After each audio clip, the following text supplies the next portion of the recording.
So, as a shock to quite literally nobody, Guanyu Zhou has got the Alfa Romeo seat for 2022, which means unfortunately, we are saying goodbye to Italian Jesus, Antonio Giovinazzi. It's very sad. Um, Jesus, Italian Jesus, he came back when we needed him, but now he's going back away. But he's going to Formula E, from what I understand. Giovinazzi with Dragon Penske or whatever it's called. It's Dragon, I believe, is the team called. Is the team is called. Anyway, so Guanyu Zhou to Alfa Romeo. Can't believe they did. Surprised they didn't announce it any sooner. I think the reason for that is because he wanted a longer term deal than Alfa are letting him. But then all of Zhou's sponsors said, here's 30 million euros. So he's got the seat. As someone who's watched F2 since he started, because I watched it periodically through 2018 because of Russell, Norris, and Albon. Having properly gone into it for 2019, obviously I've seen Zhou through these 3 years that he will be doing. 2019, he was all right. He had some glimmers. He got beaten by his teammate Giotto though. But then he was a rookie in that. So against a very experienced driver in Giotto. And then we had 2020 where he was very, very unlucky. I think because he retired from the feature in Austria, and then he did another. It was another one in Italy. He just very, very unfortunate run of luck, and then 2021. He's been very decent. Obviously it's his third year, so obviously he's going to mature quite a bit. It's still a very decent field in F2 this year, but I don't think it's not as good as last year's. I think last year's was a little bit better, because they had Mick and Callum Ilott and Mick, and they got rid of Nikita Mazepin this year as well. So he's second, and he still has got a chance of winning the title. I'd like it if he won the title, because then he follows Leclerc, Russell, and Mick through. I would put Nick de Vries in my camp, but he went to Formula E, and is the first Dutch world champion, technically. So yeah, I'm excited for Zhou. I think he's a decent driver, but I think with Zhou, he's not really set the world light in F2. He's not like George Russell, or a Charles Leclerc, where they came in their first year, and completely ran away with it. Essentially, Zhou hasn't really done that. He's taken a while to get settled into things, kind of like Mick. Mick Schumacher takes a year to find his feet. I haven't said this year in F1 he's done a pretty good, decent job in my opinion. So yeah, we'll see what it goes. Obviously, we've got the new 2022 regs, so we'll have to see what happens with him.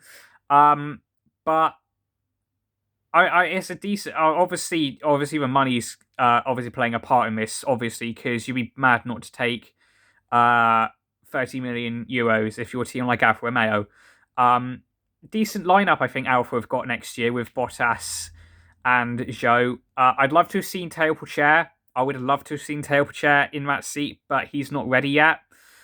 Talking on Théo Pourchaire, if I was actually Alfa, what I really would have done, I would have given Gio a 1-year extension just to see how Pourchaire goes next year, because Théo Pourchaire, he's an Alfa Junior, not a Ferrari. He's an Alfa Junior. Fred Vasseur is very keen to get him in the F1 car, but then he's just not ready yet.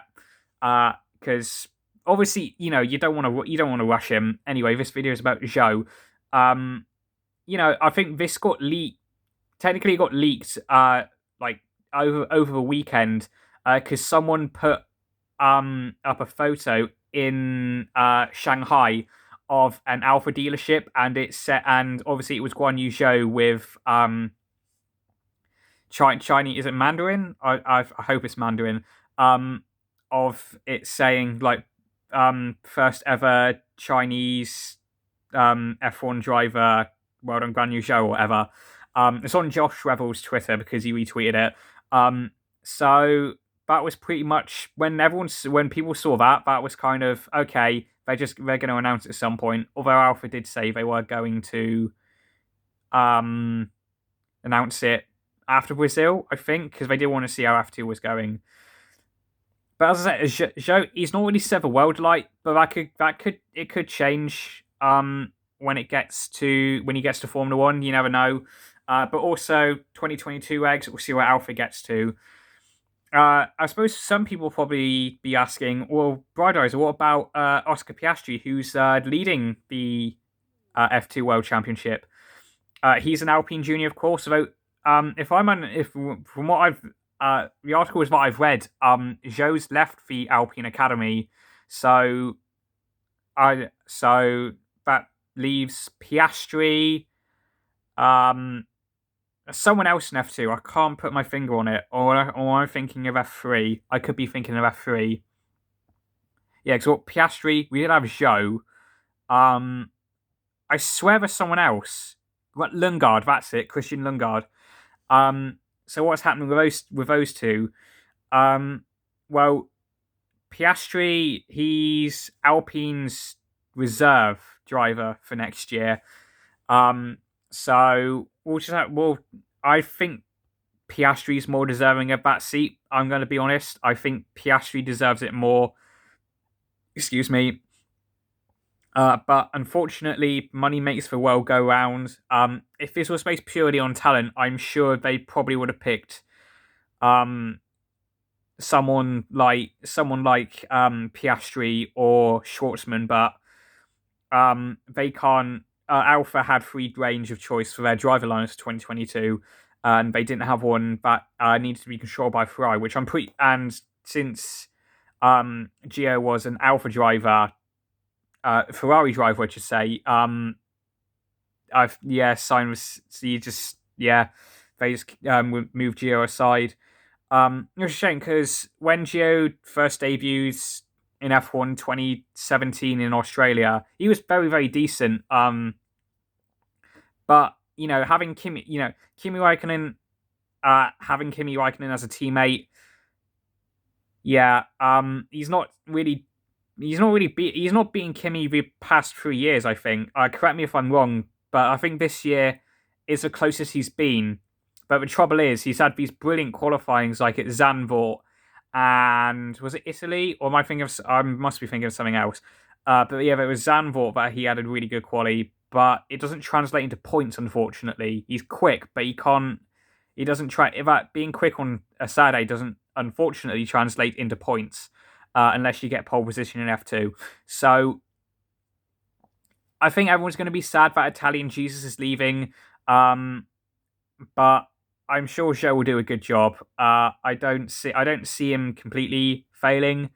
Then again, with the F1 with 2022 eggs, we'll just have to see. Like I said, most of these driver transfers happens. Let's just wait and see. Same thing with the Formula 2.